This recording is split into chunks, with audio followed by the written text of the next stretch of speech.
Hey folks, ooh, excuse me, man. Oh, long night. This is Brian again. Hey, we played Runequest Roleplaying in Glorantha. My campaign, Stranger in Strange Land. We're in chapter 3, which is Waters Rising, where the party is in the village of Marsh Edge and had been investigating a sunken fortress in the upland marsh. Having traced it back to a priestess at the local library temple. Previously, they had broken is not the right word. The gardener opened the doors and they rushed in afterwards. Of course, that triggers the temple defenses, and they go and try and track down the priestess, which they believe is in the right hand corner where they are. And we ended that last session with them at the door. So, which reminds me, the live play is in the description. So the party, they've got the 3 weapon things up in front. Weapon things open the door, and there's an anteroom is what it is, right? There's a bench and a couple of chairs kind of thing. Otherwise, it's pretty bare. There is a window, higher up that, it's in light and air and that kind of thing. And there's a door. So they move in the room and they get to the door, and this door is locked. Now, Bronze Age locks. What is it? It means there's a bar on their side, like somebody's got either a wooden arm that falls down from the wall over a catch on the door, or there's one centered on the door and it just kind of flips both ways to lock it. Something simple, right? It's not like lock picks and keys, right? But one of the players wants to pick the lock, so okay, he gets his dagger out and he's trying to get through the doorway. Yeah, there's something there, all right. And can he get it up or down or pushed out of the way or something? And yeah, he's successful. Okay, so unlock the door. And I had a little teeny retcon where they had heard something like a table dropping or a table being pushed over, that kind of a sound. And so Engrilar, who did the lock picking, the door should open into the room that way. Okay, so he pushes the door in and goes off that direction. There's a table there with a couple of chairs, a bed over here, and a chest, and another couple of windows. I had forgotten to draw out that there was actually another door in this room on the north wall. And so, they're spreading out. Then the weapon things, spread out, and David stays in the doorway because he's watching the doorway behind them, and make sure nobody's coming up behind him. And then there was some discussion early on about, okay, the two shaman, they are, well, in order to do spirit combat, they have to manifest on the material plane. So even though they're discorporate, they are manifest and they're with the party that way they can communicate and that kind of thing. So they go in and David says, tell them where it is. Well, where it is, David meant the possession spirit. But you mean it. But they walk in, look around, and there's nobody here. And I did look up, thankfully, that spirit comic second sight isn't X-ray vision. So if you're underneath a blanket or behind a door, you can't see them. Okay, so they don't see anything. So they start searching around, and that's when they find the chest. And that's when I realized I'd missed the door. But they find a secret trap door underneath a carpet in one of the corners. And so they have one of the shaman go through the door to see what's down there. And there's a long hallway with a bunch of of shrines to the various Gloranthan deities down this wall. And so, okay, to go down the wall, was that sound the door shutting, or was it the trap door shutting? And which way do we go? And they decide to go down the trap door. So I draw the stairwell coming down. There's a drop. It's a 3-foot drop. You have to drop downside, and then there's some stairs going. You got to duck down as you go through, and then you go on down. And of course, it's dark down here. There's no light. It's underground. And there's some discussion. Okay, now who had the hooded lantern, and who has torches, and people have this written down. Yeah, write down. So there's some of that stuff going on. And then, okay, how do you light these things, right? Unless you run them all the time. And in a pre-industrial age, you're going to have some sort of fire burning all the time, so you can light things during the day, or when it gets to be nighttime, instead of trying to spark. And you can't really like spark light a lamp, or candles or something, right? That's just too narrow thing. You've got to spark light a fire. And that reminded me of a biblical story about Abraham, that he had a gourd, and it said this gourd was essentially a candle. That's his fire. He kept it burning all the time. And that's the kind of thing that get me thinking, okay, yeah, there are going to be lamps here. They're not all going to be lit, but you're going to have like a candle that you run during the day, just so you have fire when it gets evening, so you can light your lamps. And you're going to leave something burning, all night long. So there'll be lots of these little, tallow candles that you're going to recycle, keep things going. So, or maybe it would be a lamp. I don't know. But I had a candle on the table. There are a couple of lamps in here too.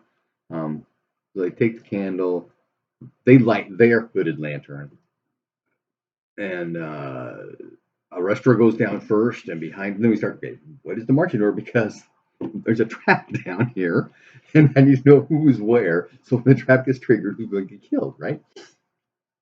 So they go down, and it's Arestra, then 2 of the weapon things, and then the Discordia shamans, and Dave. Maybe it was David. No, it's Engrolar. And so they go down, and the trap gets triggered. There is a large earth elemental down here because it's a dirt floor. And it moves into underneath the front of the stairs there and swallows people. Well, the shaman, second sight, they can see this huge spirit is down there, and so they warn, hey, there's a huge spirit down there. Be careful, down there in the ground. Be careful. And I made some rolls. I mean, do shaman really know much about elementals? I don't know. Possibly. I mean, they are technically spirits, specialized cult spirits, right? So I made a roll for the shaman, and he missed it. I didn't make it. I had one player show it. So okay, he does not know that there's elemental, but there's something obviously there. There's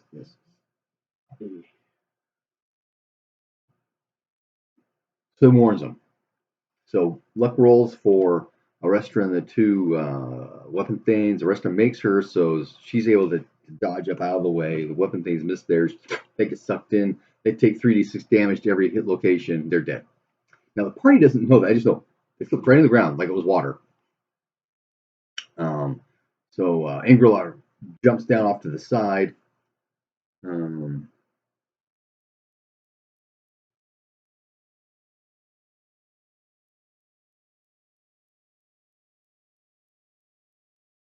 Technically, he was in one of the hexes of the Earth Elemental. Oh, and there's a slight discussion because once they found it was an Earth Elemental, people start looking stuff up in the books. They'll say it, yeah. You learn what you learn, right? But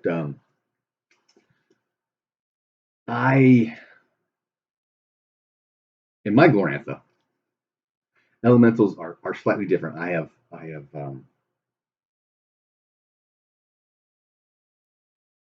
what's the word? Not made them all the same, but they're all essentially the same, right? So a small elemental is 1 hex. Now for an earth, that means it goes down a hex, which is like a meter or whatever. So it matches the description of thing where you trap the guy's legs. For an air elemental, it only goes up a meter, but it throws you up to that 3 meter height, so you take a d6 damage when you fall, right? That's how I am interpreting it. Fire elemental, again, a meter, it does its thing based on its deals. Then there are medium elementals, which are 3 hexes. So you could technically capture 3 people with a medium-sized earth elemental, and it would get them like the chest, whatever it talks about. Or maybe it swallows them whole. I don't remember. It should be maybe 3 meters down too. Well, anyway, so the description matches the effect, right? And the medium earth air elemental is so tall, and it throws you up even higher. A large elemental is a megahex. So there's a megahex of ground that is the earth elemental, sucked down the two weapon things, and when Ingolai jumped down, he was technically in one of those hexes. This one. And I should have had him make like a luck or a dex roll to grab the edge of the actual ground and pull himself out before he took any damage, because it would have crushed him and killed him too. And so he lands, and I kind of describe how,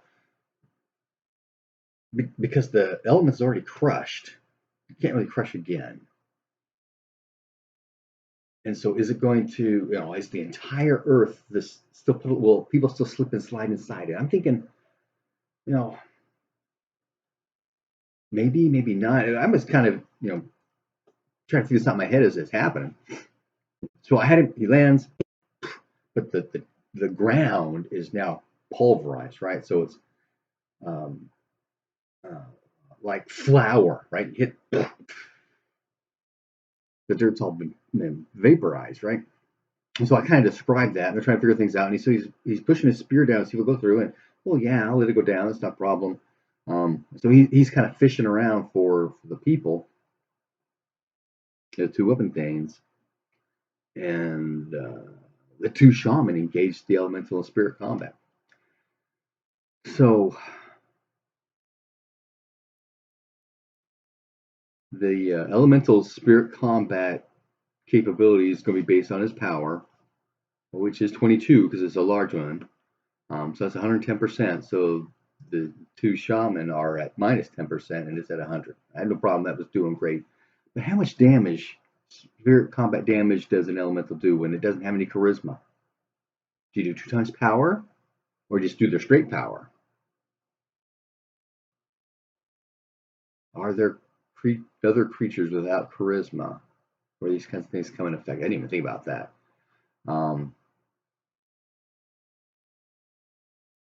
I ended up just sticking with straight power. I probably should have done 2 times power, because it was only do like a d6 plus 1 of spirit combat damage when it won. And eventually the 2 shaman were able to beat it down, but he did do some damage to one or even both of them, including a couple specials where physical damage occurred. And then there's some just briefly discussion on ties in spirit combat.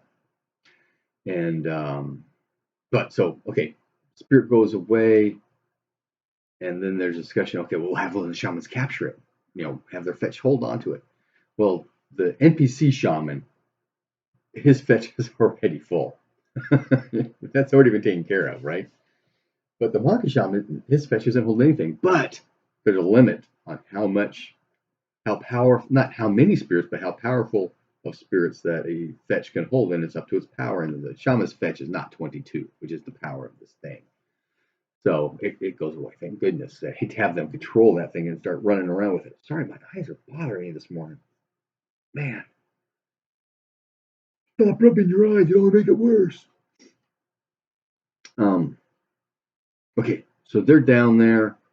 A restaurant kind of moves along the wall, trying to because their little lamp. Oh,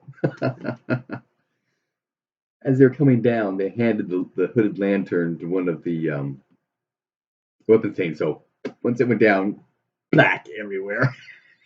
Nobody. Well, there's some light coming through the trap door because there's still people up there as they're trying to get down. So the trap door's open. There's some light coming in, so the stairwell's kind of lit up, but otherwise it's all dark out there. So Russ is holding onto the wall, which is also rough and hewn, and is moving forward, trying to figure out how big this place is and if there's anything else down here. And Engel had already jumped down. Some people have moved down a little bit, and they get a regular lamp from the priestess's room. I think it's the last weapon they use up there, and so he hands it down to David. So David's got it, trying to light it up, and they're asking the shaman if there's anything else down here. And so the shaman using the second sight and looking around, and that's when there's a section where the priestess has hidden a cave troll down here. And this cave troll is actually a guardian for some other stuff they haven't gotten to yet. So it's got a little nest that's tucked back a ways. And so it comes out and she's with it. And she comes out and she's cast a couple of spells on both of them. They both have Shimmer 2 and Strength cast on them. And they come out. And so there was now a range of people be able to see. David puts the lamp down and jumps down. And Arestra comes forward. The weapon thing follows. The weapon thing comes down and comes over, and Angrelar comes down. So there's like 3 of them here. And then there's the stairs with David and Subutai on it.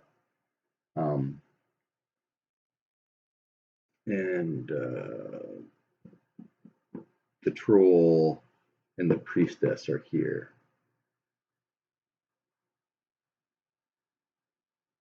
Subutai starts shooting arrows. The troll actually engages Arestra. So the weapon thing comes into the side. David comes down, doesn't get fully engaged. And then the priestess summoned another earth elemental. And I didn't bother looking for at what range. I just made it right there where she was. And so it starts moving forward. In fact, it started moving towards Angrelar. And then she moves towards David. Okay, so the troll swings at Arestra. Now, Arestra got a copy of the weapons and equipment book, and I've got a copy of it too, the PDF. And she asks about, would the villagers have a, wood chopping axe? Yeah, they would have. And that's what she would have been having instead of, a hatchet hand axe kind of thing, right? So she has that. And the troll's got a maul. He moves into engage. And it would be a troll maul, except that even though we have a picture of a troll maul in the armor, the weapons and equipment book, there is no description of the troll maul. So I don't know if it does any different damage, which is fine. But if we're going to do something different with it, we need to do something different with it. And something that I've been toying with, and I've done this for the longest time, is that when you're using a weapon with 2 hands, you're going to do a greater amount of bonus damage. Take a stick, go out in your backyard, and hit a tree as hard as you can with it. Now take that stick with both hands and hit that tree. Are you hitting with a greater impact? Yes, you are. And in some other game systems that got things figured out, I was figuring for RuneQuest to just up the die step, the damage bonus die step, 1 step. So instead of a D4, you're doing a D6. Instead of a D6, you're doing 2 D6. That kind of thing. Which would make these trolls really massy because they're big and heavy to begin with. Oh, this one's not that bad. It's only doing 2d6 damage. But it's got that strength spell on it, so it's doing 3d6 damage bonus. And so I haven't implemented that yet. I think I may have talked about it when they had the 2 trolls that were with them, because one of them was using a maul. The other one was using a Mason shield.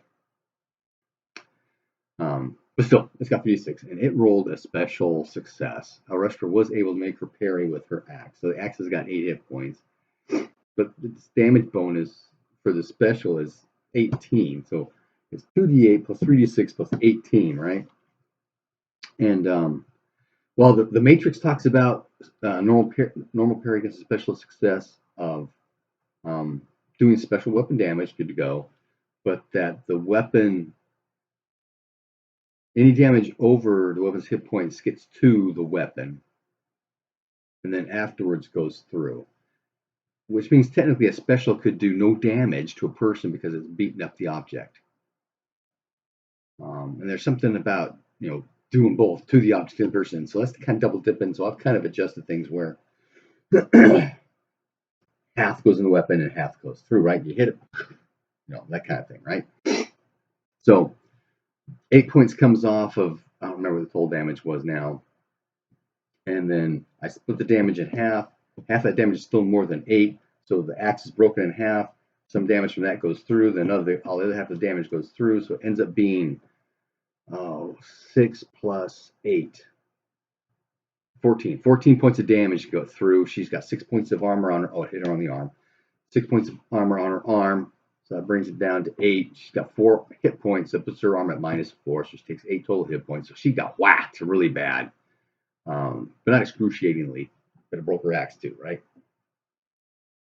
And Subutai does an aim shot to the head of the troll. And since, the troll's big, aim shot to the head, I'm not worried about the melee stuff happening unless he missed by a difference of his aim shot and the rest of the deal. I forgot to give him a bonus for the size of the cave troll, though. I did give it to him because he starts shooting one of the earth elementals later on. Yes, she's shooting the earth elemental later on. So